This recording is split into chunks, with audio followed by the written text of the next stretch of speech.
Ready to take control of your Chrome browsing and block specific websites with the power of Kaspersky Premium? First, find the Kaspersky Premium icon in your system tray, usually located in the bottom right corner of your screen. Give it a click to open the main application window. In the Kaspersky Premium window, locate the Security tab. It's often represented by a shield icon. Click on it to access security settings.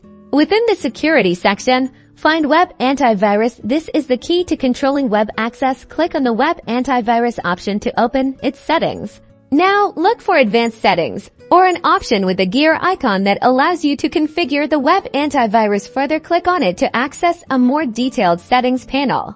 Depending on your Kaspersky Premium version, you might see options labeled as Trusted URLs or Excluded URLs to block a website.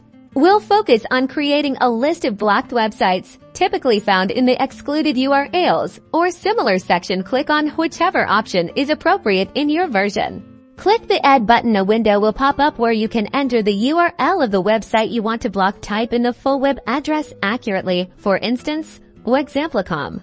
After typing the web address, click Save or OK to add the website to the block list. Repeat this process to add any other websites you want to block. Once you've added all the sites, apply these changes and close all Kaspersky windows to ensure that is working now. When you try to access these websites on Chrome, Kaspersky will prevent you from accessing them, thereby enhancing your online experience.